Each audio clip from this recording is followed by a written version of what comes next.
मृत्यूपर्यंतचा इतिहास पाहिला तर हे जी बेईमानी आहे, ही बेईमानी महाराजांना सातत्यानं अपमान करणारी जी काही विचार आहे, तो विचार या राज्यामध्ये पुसण्याचं काम देवेंद्र फडणवीस करतील का, हा त्यांना आमचा प्रश्न आहे. पोलिसांना अजूनही 72 तास झाले आहेत, पोलिसांना सापडत नाही. त्याच्यावर 1 लाखाचा इनामही ठेवला आहे. यासोबतच तो राजकीय पक्षांशी निगडीत असल्याचं बोललं जात आहे. काय असं आहे, तुम्हाला माहीत आहे की अंबरनाथच्या घटनेमध्ये संस्था चालकांच्यावर अजूनही कारवाई झाली नाही आणि आरोपीचा एन्काउंटर करून शिंदे नावाच्या मारल्या गेला. इथे प्रत्येक ठिकाणी राजकीय सत्ताधाऱ्यांशी हितसंबंध असलेला माणूस त्याला अभय देण्याचं काम राज्यामध्ये बिनधास्तपणे सुरू आहे आणि त्यामुळं हाही आरोपीला उद्या जर अभय मिळालं तर वावगं नाही. कारण आपण पाहिलं आहे की बीडच्या घटनेमध्ये 2 खून होऊ नये, मुंडेंचा खून झाला आणि त्या मसाजोगमध्ये देशमुखांचा खून झाला. आरोपी कोण आहे, काय, कोणावर खुनाचे गुन्हे दाखल झाले, प्याद्यांना पुढे केलेलं आहे. मेन आरोपी त्यातून बाहेर आहे. मेन आरोपीवर अद्यापही खरं म्हणजे तो मंत्रालयात बसून, कॅबिनमध्ये बसून तो आनंद घेतो आहे. आणि अशा पद्धतीनं जर राज्यामध्ये सुव्यवस्था, कायदा हे सगळं विस्कळीत होत असेल तर मला वाटतं की सरकार म्हणून हे अपयशी सरकार आहे असं माझं मत आहे. यासोबतच पुण्यात अजून एक घटना घडली आहे. एका कॅब चालक अश्लील चाळण करत होता, तरीही त्या मुलीने मग गाडीतून उडी मारली बाहेर. काय म्हणजे ह्या अशा घटना वाढत आहे. नाही, म्हणून मी सांगितलं, आता पुन्हा तर आता इतका मुलींच्या संदर्भात असुरक्षित झाला आहे. दरवर्षी किमान 2 डझन मुली आत्महत्या करतात पुण्यात.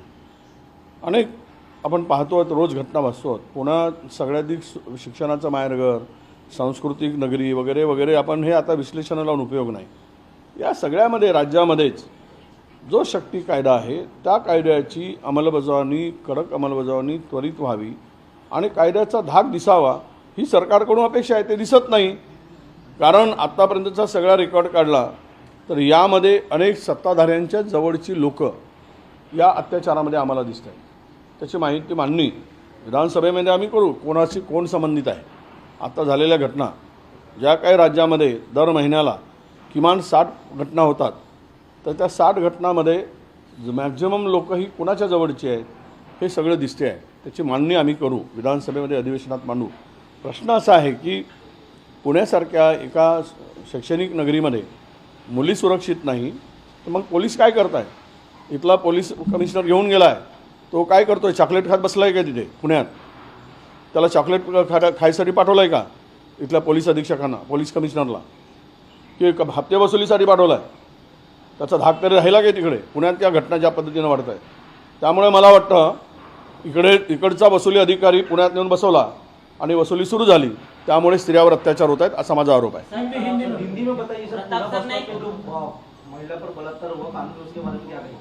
नहीं, पुणे में जो घटना हुई स्वारगेट डिपो में, बस डिपो में, वो निश्चित रूप से महाराष्ट्र के लिए बहुत ही शर्मनाक बात है, ऐसे मैं मानता हूँ. क्या कर रही है पुलिस? 15-15, 20-20 सिक्योरिटी गार्ड वहाँ रहते हैं. 4 बसेस में कानून से लेकर तो अत्याचार के पूरे साहित्य मिलते हैं और इस तरह महिलाओं के साथ में वहाँ पे बलात्कार होता है, बच्चों के साथ में बलात्कार होता है. तो मुझे लगता है कि इसके लिए जिम्मेदार ये सब घटनाओं में सरकार की जिम्मेदारी बनती है और वहाँ पे उसके विभाग की जिम्मेदारी बनती है. पुलिस के ऊपर दोष तो ज़रूर है क्योंकि पुलिस अंदर डिपो के अंदर की घटना है. मुझे ये लगता है कि देखो, कोई भी गुनहगार के ऊपर, आरोपी को या ये गुनाह करता है उसके ऊपर पुलिस का धाक होना चाहिए. पुलिस का धाक खत्म हो चुका है. हमने ये कहा था कि स्त्री शक्ति जो अपने शक्ति कायदा जो है, शक्ति कायदा की इम्प्लीमेंट जल्दी से जल्दी होना चाहिए और वो कड़क होना चाहिए.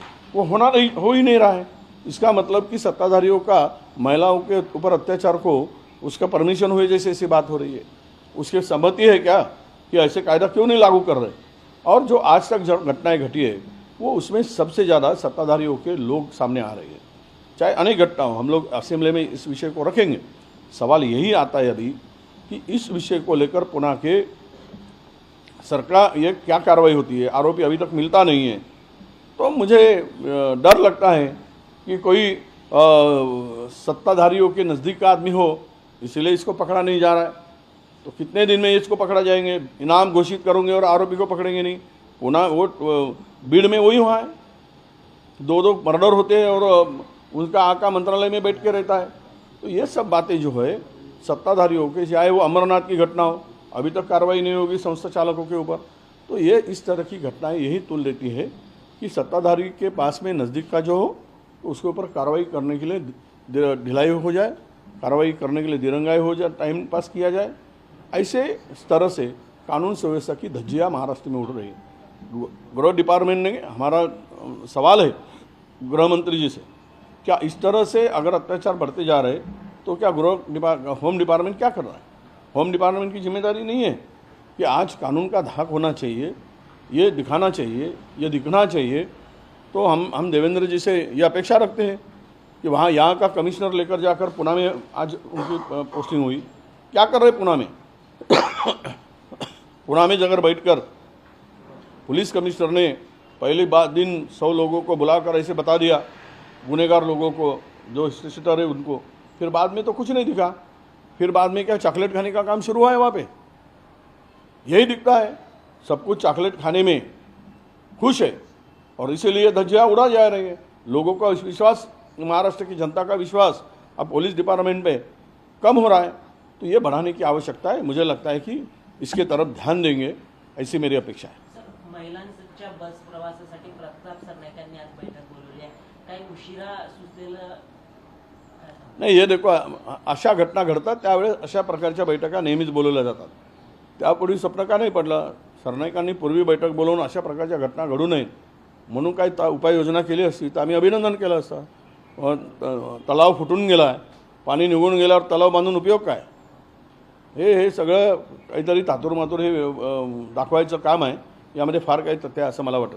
नाशिकचं पालकमंत्रीपद अजूनही रस्सीखेच चालू आहे, भाजपने अजूनही आपला काळवा ठोकला आहे, काय सांगा? नाही, ते पालकमंत्रीपद महाराष्ट्रातील आता मला वाटतं की वर्षभरामध्ये एक पालकमंत्री नेमावा। यावेळेस पहिला भाजपचा, दुसरा राष्ट्रवादी, रोटेशन पद्धत करावी आणि महाराष्ट्रामध्ये खो खो नावाचा खेळ येतो, तर तो खो खो खेळ महाराष्ट्रामध्ये या सगळ्यांनी शिकावा, एकाला उठवत जावं आणि दुसऱ्यांनी बसवत जावं। थँक्यू।